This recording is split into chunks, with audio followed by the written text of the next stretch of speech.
রাসূল তো এতিমদের সর্দার।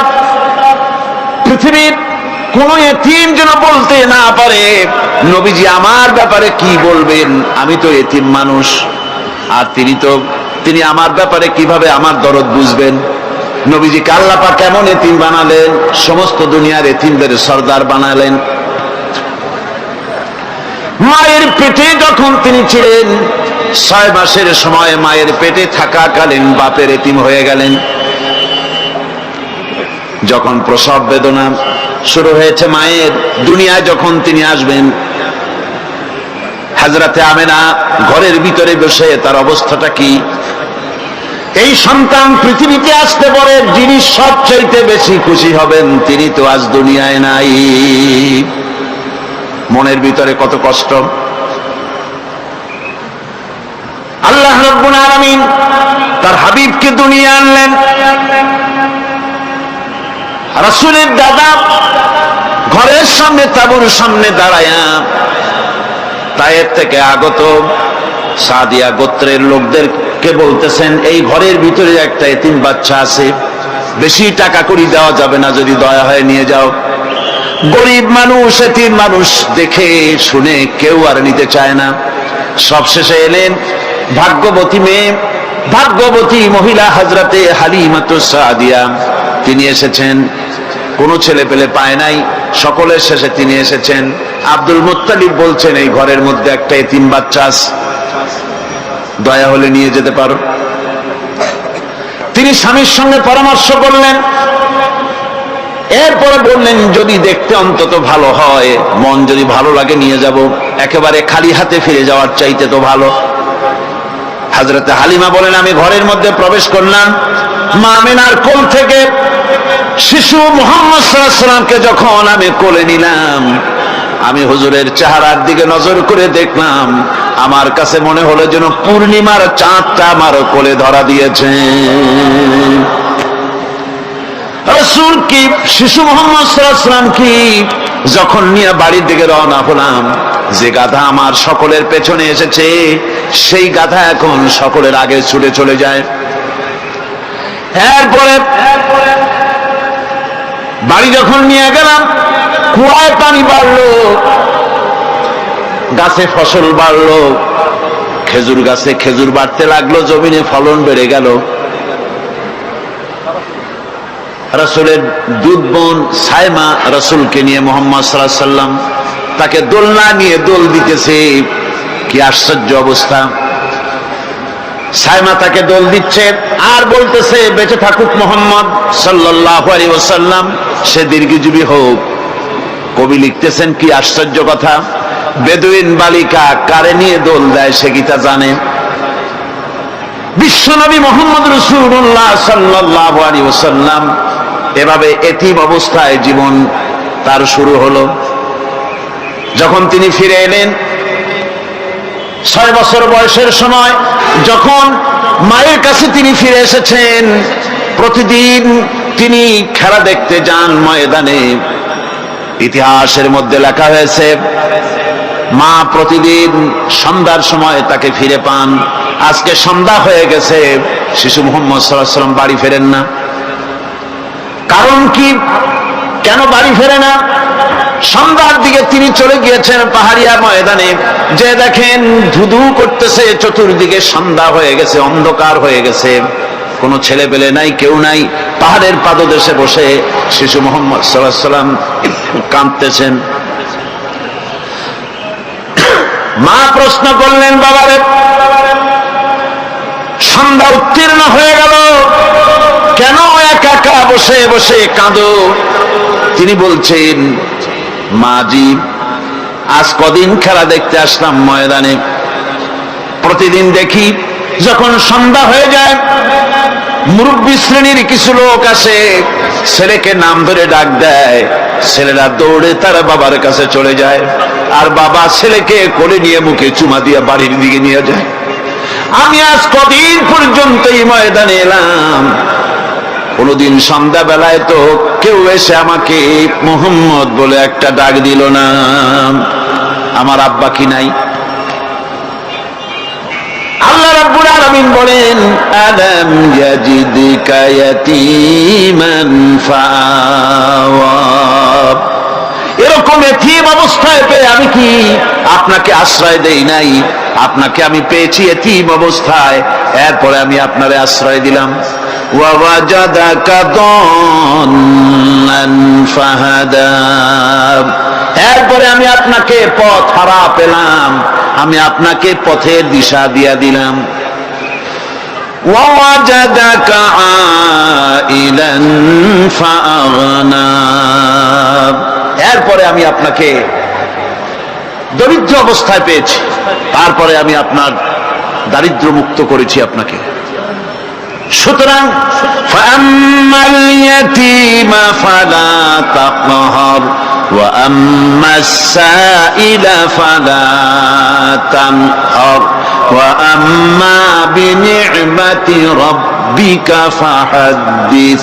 সুতরাং নবী, এতিমের প্রতি নির্মম ব্যবহার করো না, এতিমের প্রতি ভালো ব্যবহার করো, নির্মমতা দেখাইও না। আর ভিক্ষুককে ধমক দিও না, রূঢ়তা দেখিও না, আর আল্লাহর নিয়ামতের প্রশংসা করো। বহুত মানুষ আছে এতিমরে গলায় ধাক্কা দেয়। মানুষ যখন ভিক্ষা নিতে আসে, গরিব মানুষ ভিক্ষা চাইতে আসছে, ওই আত্মহত্যা জানো, দোয়া কুনুত জানো, বাড়ি যেয়ে কাজ করবা, এই সব আজে বাজে কথা বলে ভিক্ষা দেয় না। সায়েলকে ধমক দিতে রাসূল করিম সাল্লাল্লাহু আলাইহি ওয়াসাল্লাম নিষেধ করেছেন, সায়েলকে ধমক দিও না। গাড়িতে বসে যাচ্ছেন সাহেব, ট্রাফিক মোড়ে যখন সিগন্যাল জ্বললো, গাড়িগুলি দাঁড়ায় গেল, ফকির এসেছে, হাত নাই পাও নাই, বুড়া মানুষ, একটা পয়সা বার করে না। আবার এই মানুষটি ওই ফকিরকে ধমক দিয়া বার করে দিল। এরপরে এই লোকটি যখন কোন মাজারের কাছে পৌঁছে গেল, 500 টাকার কড় করে নোটটা ফেলে দিল। বলেন টাকা দরকার কার? মরা মানুষের না জিন্দা মানুষের? কার দরকার? যার টাকা দরকার ছিল তারে দেওয়া হলো না, যার দরকার নাই তারে দেওয়া হলো। এরপরে লোকটা না খেয়ে যখন মারা গেল, পথের ফকির, রাস্তার ফকির, না খেয়ে মারা গেছে। এরপরে তার কাফনের কাপড় নাই, লোকটাকে রাস্তার উপরে শোয়া একটা ছেঁড়া কাপড় দিয়ে ঢেকে রেখেছে। বড় লোকেরা, সাহেবরা তখন গাড়ি দাঁড় করে আর 5টা টাকা 2টা টাকা করে তার লাশের উপরে মারতেছে। এটা মানবতার এর চাইতে লাঞ্ছনা, মানবতার জন্য এর চাইতে গঞ্জনা আর কিছুই হতে পারে না। মানবতার প্রতি লাঞ্ছনা, এর থেকে আর দুর্গতি কি হতে পারে? বেঁচে থাকার সময় 1টা টাকা আপনি দিলেন না, মরে যাওয়ার পর বিদায় হয়েছে বালাই, এখন দেওয়া শুরু করেছে। আমার বন্ধুগণ, এজন্য এতিমের প্রতি দরদ করার জন্য আল্লাহ পাক কোরআনের ভিতরে পরিষ্কার বলেছেন। রাসূল করিম সাল্লাল্লাহু আলাইহি ওয়াসাল্লাম নিজে এতিম ছিলেন, আর এতিমের প্রতি তার এত দরদ ছিল। একবার তিনি ঈদের দিকে নামাজ পড়ার জন্য যাচ্ছেন, প্রতিমধ্যে দেখেন একটা বাচ্চা ছেলে কাঁদতেছে। এই রাস্তায় কত মানুষ গেল, কেউ দাঁড়ালো না, থমকে। বাচ্চার ক্রন্দন কাউকে থামাইতে পারলো না। কিন্তু বিশ্ব নবী, দয়ার নবী রাহমাতুল লিল আলামিন বাচ্চার কান্না দেখে পাও বাড়াতে পারলেন না। নবীজি দাঁড়ায় গেলেন, জিজ্ঞেস করেন, ও বাচ্চা, ঈদের দিনে কাঁদো কেন? ঈদের দিনে তো কাঁদতে নাই। বাচ্চা বলে, তোমার কাছে বলবো না, আমি সেই সকালবেলা থেকে বসে আছি। আমি যদি মক্কার আব্দুল্লাহর পুত্র মুহাম্মদ রাসূলুল্লাহ সাল্লাল্লাহু আলাইহি সাল্লামকে পাই, মনের দুঃখ তার কাছে বলবো। বিশ্ব নবী জমিনের উপরে বসে পড়লেন, বাচ্চারে কোলের উপরে উঠায় বলেন, বাচ্চা বলো কি তোমার দুঃখ? তুমি যার জন্য বসেছো আমি তো সেই এতিম নবী, কি বলতে চাও? বাচ্চা বলতেছেন, ইয়া রাসূলুল্লাহ, আমার বাবা মারা গেছে। সেই ছোট্টবেলায় একেবারেই তখন মায়ের পেট থেকে আমি আসার পর বাপ মরে গেল। আমার মা আর একজনের সঙ্গে বিয়ে বসেছে। সেই পুরুষটি আমারে দেখতে পারে না। আমার মা যদি আমারে কোলে করে এসে সহ্য করতে পারে না, আমারে চুমা খাইলে সহ্য করতে পারে না, আমারে খাবার দিলে মা মার খায়। আজ ঈদের দিনে রাতে আমার মা আমাকে বলল, বাবারে তোমার কপাল খারাপ, তোমার বাবা মারা গেছে, তোমাকে সাহায্য করার কেউ নাই, আমি তোমার যত্ন করতে পারলাম না, কোলে নিয়ে সুমাও দিতে পারি না, আমার এমনই কপাল খারাপ। সুতরাং এতিমের দরদ এতিম ছাড়া কেউ বুঝবে না। তুমি আজ চলে যাও, ওই রাস্তায়, ঈদের রাস্তায় দাঁড়ায় থাকো, মাঠের রাস্তার পাশে, বিশ্ব নবীর কাছে তোমার দুঃখ বলো, এতিমের দুঃখ তিনি বুঝবেন। আমি মায়ের কথা মতো এই জায়গায় এতক্ষণ বসে আছি, হুজুর আপনি দয়া করে, আমার কথা তো আপনার কাছে বললাম, আমার মনের এই দুঃখ। নবীজি বাচ্চার কথা শুনতেছিলেন, চোখ দিয়া পানি পড়তেছিল, বাচ্চাকে বুকের সঙ্গে জড়িয়ে ধরে নবীজি বলেন, ও এতিম, মুহাম্মদ সাল্লাল্লাহু আলাইহি ওয়াসাল্লাম যদি তোমার পিতা হন আর হযরতে আয়েশা যদি তোমার মা হয়ে যায়, বলো তোমার মনের দুঃখ মেটে নাকি? ছেলে দুঃখে কেঁদে উঠলো আর বলল, ইয়া রাসূলুল্লাহ, আপনি যদি আমার পিতা হন আর আয়েশা যদি আমার মা হয়ে যায়, এর থেকে বড় সৌভাগ্যের আমার তো আর কিছুই নাই। নবীজি এতিমকে বাড়ি নিয়ে গিয়ে হযরতে আয়েশার হাতে তুলে দিয়ে বললেন, আয়েশা রে, পবিত্র ঈদের দিনে আল্লাহ রাব্বুল আলামিন তোমার জন্য একটা উপহার পাঠিয়েছেন, এটা যত্ন করো। এতিমের প্রতি দরদ রাখার জন্য আল্লাহ রাব্বুল আলামিন বলেছেন, এতিম, মিসকিন, বিধবা, অসহায় লোক, তাদের প্রতি যাতে করে মুসলিম সমাজ লক্ষ্য রাখে, সেজন্য আল্লাহ পাক নির্দেশ করেছেন। বুখারী এবং মুসলিম শরীফের হাদিসে এসেছে, আস-সাই আলাল আরমালাত ওয়াল মিসকিন কাস-সাই ফি সাবিলিল্লাহ। বিধবাদের জন্য, মিসকিনের জন্য কেউ যদি কোনো উদ্যোগ গ্রহণ করে, কেউ কোনো সাহায্য দেয়, জিহাদের ময়দানে জিহাদ করে আল্লাহর রাস্তায় যে সওয়াব পাওয়া যায়, যে মর্যাদা পাওয়া যায় আল্লাহর কাছে, এতিম, মিসকিন, বিধবাকে সাহায্য করলে সেই সওয়াব আল্লাহ রাব্বুল আলামিন আমলনামায় দিয়ে দেন। আমাদের প্রিয় নবী এতিম মিসকিনদের খুবই ভালোবাসতেন, ভালোবাসতেন তার নিজের চাকর হযরত যায়েদ ও আনাস রাদিয়াল্লাহু তাআলা আনহুকে। সে সম্পর্কে এখন আলোচনা করা হচ্ছে।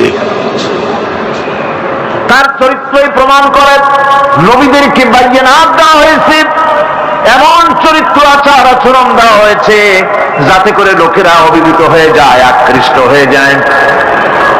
হযরতে যায়েদ, তিনি তো কৃতদাস ছিলেন, হারায় গেলেন বাপ মা থেকে, আর এরপরে কুদরতকারে মুহাম্মদ সাল্লাল্লাহু আলাইহি ওয়াসাল্লামের ঘরে উঠায় দিল। তিনি তখন আল্লাহর নবী, তখন নবুয়তের দায়িত্ব পান নাই।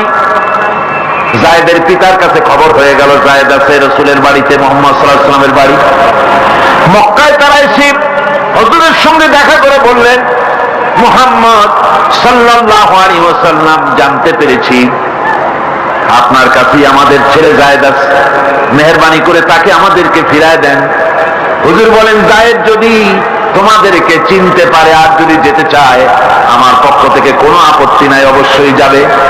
তবে যায়েদ যদি যেতে না চায়, আমি এমন লোক নই যে কেউ আমার কাছে থাকতে চাইলে আমি জোর করে তাকে ঠেলেও দিতে পারি না, আমি তেমন লোক নই। পিতা বললেন, আপনি অবশ্যই যুক্তিপূর্ণ কথা বলেছেন। হযরতে যায়েদ কানা হলো। হুজুর বললেন, তুমি কি চেনো এদের? কি? যায়েদ বললেন, চিনি, ইনি আমার বাবা, উনি আমার চাচা। যায়েদের পিতা বলেন, বাবারে বাড়ি চলো, তোমার মা কেঁদে কেঁদে হয়রান, চলো বাড়ি যাই, বাড়ির যা কিছু আছে সব তোমাকে ফিরিয়ে দেওয়া হবে।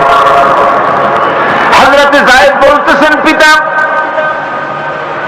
বাড়িতে যা আছে তাই শুদ্ধ, তামাম দুনিয়াটা যদি আমারে দেওয়া হয়, এই লোকটির কাছে থেকে যে ব্যবহার পেয়েছি, আমি এই লোকের কদম ছেড়ে যেতে পারি না। তার চরিত্রই প্রমাণ করে তিনি নবী, কি ব্যবহারটা পেয়েছেন। হযরত আনাস রাদিয়াল্লাহু তাআলা ছোট মানুষ, 8 বছর বয়সের সময় হুজুরের খাদেম হয়ে হুজুরের বাড়িতে আসছেন। আচ্ছা, 8 বছর বয়সের কিশোর ভুল তো করতেই পারে, গরম পানি চাইলে ঠান্ডা পানি এনে দিবে, স্যান্ডেল চাইলে জুতো আনবে, বিছানা বিছাইতে বললে উঠাই পড়বে, এটা স্বাভাবিক। কিশোর মানুষ, ছোট মানুষ।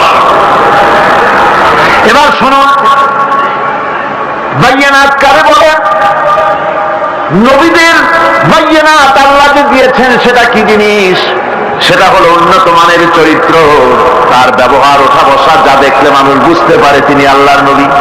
হযরতে আনাসের মুখে শুনুন, হযরতে আনাস রাদিয়াল্লাহু তাআলা আনহু বলেন, একাধিক ক্রমে টানা 10টি বছর রাসূলের খেদমতের ভিতরে নিয়োজিত ছিলাম। 10টি বছরের ভিতরে একটা দিনের জন্য নবীজি আমাকে ধমক দিয়ে কথা বলেন নাই। তো ধমক দিলেন না আমাদের, এটা করছো কেন, এটা করো নাই কেন? সুবহানাল্লাহি ওয়া বিহামদিহি। গোটা পৃথিবী সমস্ত মুমিন মুসলমানদের, পুরুষ আর নারীদের জীবন, কলিজা, রক্ত রাসূলের কদম মোবারক উৎসর্গ হয়ে যায়। মহান রব্বুল আলামিনের কাছে তার হাবিব রাসূলুল্লাহ সাল্লাল্লাহু আলাইহি ওয়াসাল্লামের ছিল বিশেষ মর্যাদা। আসুন আমরা সে সম্পর্কে আলোচনা শুনি। আমার ভাইরা, রাসূল পাক সাল্লাল্লাহু আলাইহি ওয়াসাল্লাম আল্লাহর নবী এমন এক মহান সত্তা ছিলেন যে তিনি দোয়া আল্লাহর দরবারে হাত উঁচু করতে দেরি আছে, কিন্তু দোয়া কবুল হতে দেরি নাই। হিজরত করে মদিনায় এসেছেন, নামাজ পড়তে দিল চায়, কাবা শরীফের দিকে ফিরে যদি নামাজ পড়তে পারতাম দিলটা বড় ভালো লাগতো, কিন্তু হাত উঁচু করে মোনাজাত করতেছেন না, আল্লাহর কাছে বলতেওছেন না যে আল্লাহ তুমি আমার কিবলাটা বাইতুল মুকাদ্দাস থেকে ফিরাইয়া মক্কা শরীফে বাইতুল্লাহর দিকে ফিরাইয়া দাও, মুখেও বলতেছেন না, মনেও না, শুধু আকাশের দিকে বারবার তাকাচ্ছেন, মোনাজাত করেন নাই। মনে মনে আশা পোষণ করতেছেন যদি এমন একটা ওহী নাজিল হয়ে যেত। আল্লাহ রাব্বুল আলামিন সঙ্গে সঙ্গে রাসূল জোহরের নামাজ পড়তেছিলেন, 2 রাকাত পড়া হয়ে গেছে, এমন সময় ওহী নাজিল হয়ে গেল, قَدْ نَرَى تَقَلُّبَ وَجْهِكَ فِي السَّمَاءِ। ও নবী, আমি দেখতে পেয়েছি বারবার আপনি আকাশের দিকে তাকাচ্ছেন। সুবহানাল্লাহ, আমি দেখতে পেয়েছি। فَلَنُوَلِّيَنَّكَ قِبْلَةً تَرْضَاهَا فَوَلِّ وَجْهَكَ شَطْرَ الْمَسْجِدِ الْحَرَامِ। আর দেরি নাই, আপনার মনের আশা পুরা হয়ে গেছে, এক্ষুনি আপনার কিবলা পরিবর্তন করুন। হুজুর 2 রাকাত পড়েছিলেন বাইতুল মাকদাসের দিকে ফিরে, বাকি 2 রাকাত তিনি মক্কা শরীফের কাবা শরীফের দিকে ফিরলেন।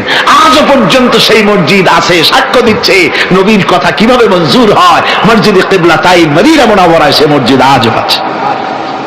ভাইরা আমার, রাসূল পাক সাল্লাল্লাহু আলাইহি ওয়াসাল্লাম এত বড় মর্যাদা সম্পন্ন ব্যক্তিত্ব, মহান ব্যক্তিত্বের উম্মতের মধ্যে আল্লাহ আমাদের শামিল করেছেন। শুকরিয়া স্বরূপ আমরা পড়ি আলহামদুলিল্লাহ। জোরে সোরে পড়েন আলহামদুলিল্লাহ। আমার ভাইয়েরা, মর্যাদা এত বেশি আল্লাহ রাসূলকে আল্লাহ রাব্বুল আলামিন দান করেছেন। এই পৃথিবীতে কোন মানুষের সঙ্গে যদি আপনি বেয়াদবি করেন, তিনি আপনার বাপ হোক, তিনি আপনার মা হন, অথবা আপনার উস্তাদ হন, অথবা আপনার পীর হন, যে কেউ হোক না কেন, কারো সঙ্গে যদি কোনো বেয়াদবি হয়ে যায় তো শুধু একটা বেয়াদবি ছাড়া আর কিছুই না। কিন্তু নবীজির সঙ্গে যদি কেউ বেয়াদবি করে, সেটা শুধু বেয়াদবি থাকে না, কুফরি হয়ে যায়। কি হয়ে যায়? কুফরি হয়ে যায়। রাসূলুল্লাহকে কেউ তাওহীন করলে, অসম্মান করলে, সমালোচনা করলে কাফের হয়ে যায়। যেমন কি হয়ে যায়? কত বড় মর্যাদা!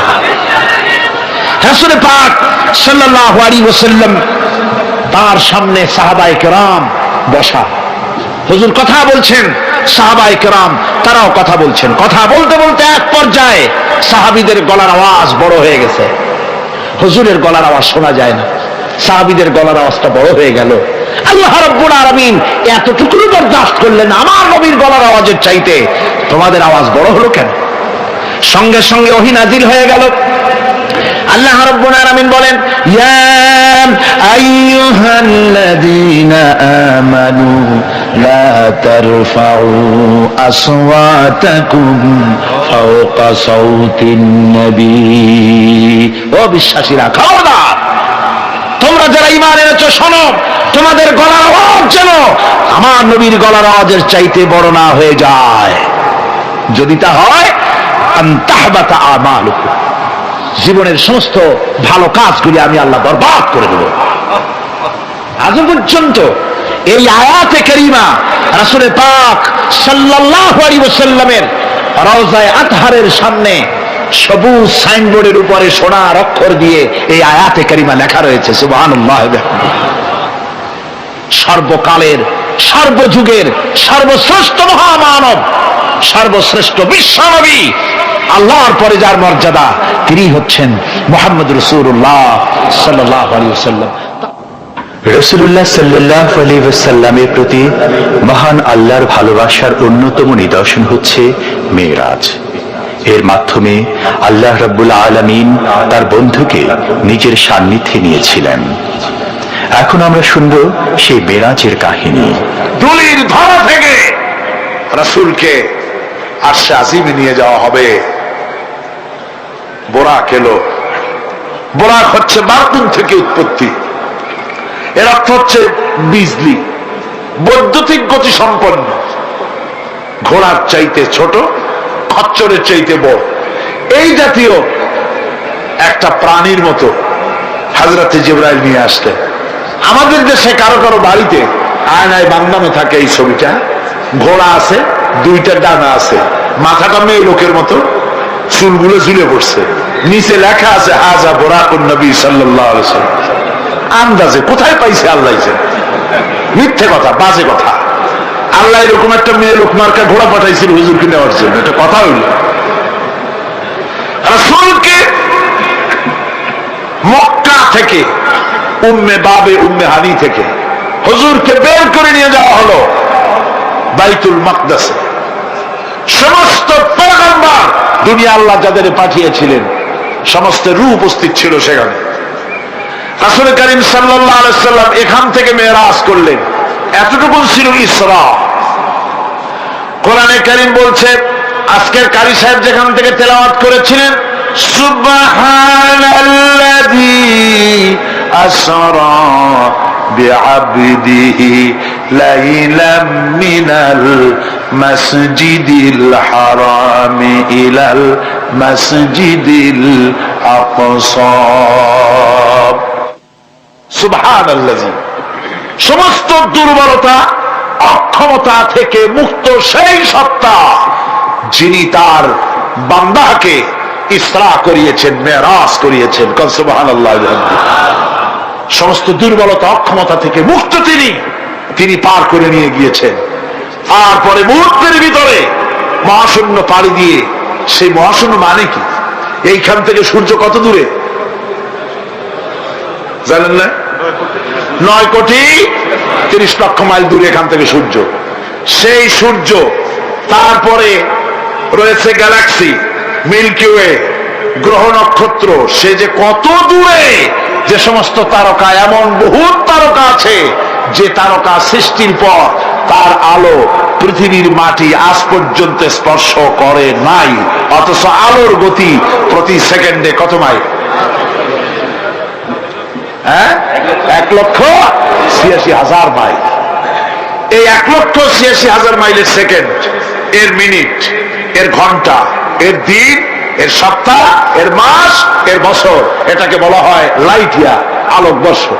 সেই তারকা তৈরি হওয়ার পর কত সহস্র সহস্র লাইট ইয়ার চলে গেল, আজ পর্যন্ত সেই তারকার আলো পৃথিবীর মাটি স্পর্শ করতে পারে নাই। তাহলে সেই তারা কোথায়? আল্লাহ রাব্বুল আলামিন তার হাবিবকে চাঁদ, সূর্য, গ্রহ, নক্ষত্র, মহাশূন্য পাড়ি দিয়ে, তারপরে 7 আকাশ পাড়ি দিয়ে সিদরাতুল মুনতাহা পর্যন্ত নিয়ে গেলেন। জোরে কোন সুবহানাল্লাহ। এবার সিদরাতুল মুনতাহা পর্যন্ত যাওয়ার পথে যত ঘটনা ঘটলো, সেগুলো আপনারা ইতিহাস থেকে পড়ে নেবেন, ওগুলি বলার সময় আমার কাছে নাই। সিদরাতুল মুনতাহায় যাওয়ার পর হযরতে জিবরাইল বলেন, আর আমি যেতে পারবো না, এটা হলো বিপজ্জনক বর্ডার। আমি যদি আর এক চুল অগ্রসর হই তাহলে আমি জ্বলে পুড়ে ছাই হয়ে যাব, আমার আর যাওয়ার অধিকার নাই। হুজুর সেখানে বসে থাকলেন। জিবরাইল বলে গেলেন, এখান থেকে আপনাকে নেওয়ার কুদরতি ব্যবস্থা হয়ে যাবে। রাসূল দুনিয়ায় ফিরে এসে হযরতে বেলালকে ডেকে বলেছিলেন, বেলাল গো, এমন কি আমল তুমি করো আমারে শোনাও। হযরত বেলাল বলেন, হুজুর আমার আমল তো সব আপনি জানেন। কয় না, কি করো শোনাও। বেলাল বলেন, হুজুর খাস আমলের মধ্যে এতটুকু আছে যে আমি কখনো বিনা উজুতে থাকি না, যখন উজু চলে যায় উজু করি আর উজুরে ইতিমামের জন্য 2 রাকাত নফল নামাজ পড়ি। হুজুর বলেন, বেলাল তুমি এই আমল ছাড়বা না, কারণ সিদরাতুল মুনতাহায় হযরত জিবরাইল আমারে যখন ছেড়ে চলে গেলেন আমার একা একা বড় ভয় লাগতে লাগলো। তখন আমার মনে হচ্ছিল তুমি যেন আমার চতুর্দিকে হাঁটতেছো। আমার ভাইরা, রফরাত নামক বিছানা চলে এলো। কুদরতি এই বিছানায় চড়ে নবীজি আল্লাহ রাব্বুল আলামিনের দরবারে আরশে আজিমে পৌঁছে গেলেন। জোরে বলেন সুবহানাল্লাহ, জোরে বলেন সুবহানাল্লাহ। যেখানে পৃথিবীর কোন মানুষের যাওয়া সম্ভব নয়, গোটা পৃথিবীর মানুষের মর্যাদা আল্লাহ পাক বাড়ায় দিলেন। আরশে আজিমে হুজুরকে নিয়ে গেলেন। তারপরে তিনি কথাবার্তা হুজুরের সাথে কি বললেন সেই কথাগুলি নিয়ে আমাদের দেশে কথা হলো এই যে হুজুরকে নিয়ে আল্লাহ 5 ওয়াক্ত নামাজ দিছিলেন তো 50 ওয়াক্ত। মুসা আলাইহিস সালামের সাথে দেখা না হইলে তো কাম সারছিল, আমাদের আর উপায় ছিল না। আরে ভাই, শুধু নামাজ দেওয়ার যদি উদ্দেশ্য হবে তাহলে রোজার মতো তো আল্লাহ দুনিয়ায় বসে দিতে পারতেন কিনা, হজের মতো জাকাতের মতো পারতেন কিনা। শুধু নামাজের জন্য নয়, আল্লাহ পাকের কায়নাত দেখাবার জন্য আল্লাহ পাক তাকে নিয়েছিলেন। বেহেশত দেখাইছেন, দোজখ দেখাইছেন, ভালো কাজ করলে কিরকম শান্তি হবে, খারাপ কাজ করলে কিরকম শাস্তি হবে চোখে দেখাই দিয়েছেন মুহাম্মদ রাসূলুল্লাহ সাল্লাল্লাহু আলাইহি ওয়াসাল্লামকে। মেরাজ থেকে ফিরে এলেন, ঘরে এসে দেখেন উজুর পানি, উজু করে যে গেছিলেন উজুর পানি তখনও গড়াচ্ছে। যে দরজা দিয়ে বেরিয়েছিলেন দরজাটা ধাক্কায় তখনও কাঁপতেছে। যে বিছানায় শোয়া ছিলেন সে বিছানায় মানুষ শুয়ে থাকলে যেমন উষ্ণ থাকে সেরকমের উষ্ণ ভাব তখনও আছে। কেমনে হলো? কেমনে হলো? মাথায় ঢুকবে না। সুবহানাল্লাহ কোন ঢুকবে? জোরে কোন সুবহানাল্লাহ। এটার ব্যাপারে কোন বিজ্ঞান দর্শন যুক্তির প্রয়োজন নাই। প্রয়োজন শুধু এতটুকু, আল্লাহ তার হাবিবরে নেবেন, কত দ্রুত নিবেন, কত দ্রুত পাঠাবেন এটা তিনিই ভালো জানেন, আমাদের কোনো জানার কথা না। ঠিক কিনা কর? তবে দৃষ্টান্ত যদি চান তাহলে আমি দৃষ্টান্তটা এভাবে দিতে পারি, বুঝাবার জন্য একটা দৃষ্টান্ত দিতে পারি। সেটা হলো এই, ধরেন বাংলাদেশে কোন প্রেসিডেন্ট আসবে, পৃথিবীর যে কোনো দেশের এক প্রেসিডেন্ট আসবে। এটা আসার যখন খবর হয়ে যাবে তখন পত্র পত্রিকায় রুট বলে দেওয়া হয়, এই রুটে রাষ্ট্রীয় মেহমান রাষ্ট্রীয় অতিথি ভবনে আসবেন, এই রাস্তা দিয়ে সাধারণ ট্রাফিক চলাচল বন্ধ থাকবে। এয়ারপোর্ট থেকে নিয়ে রাষ্ট্রীয় অতিথি ভবন পর্যন্ত মেহমান না আসা পর্যন্ত সমস্ত ট্রাফিক চলাচল বন্ধ। মেহমান পৌঁছে যাবে, তারপরে আবার স্বাভাবিক ট্রাফিক চলবে। এটা জানেন কিনা? জানেন কিনা? এইটা যদি পৃথিবীর সামান্য সলিমুদ্দি কসিমুদ্দি এই জন্য বলছি আজ আছে কাল নাই, ঠিক কিনা গণ? আজ মন্ত্রিত্ব গেল, কালকে রাস্তায় দাঁড়ায় বলবে রিকশাওয়ালা আমার একটু নেওয়া, বাজারে মাছ কিনতে যাব, ঠিক কিনা? সুতরাং এদের তো কোনো মর্যাদা নাই।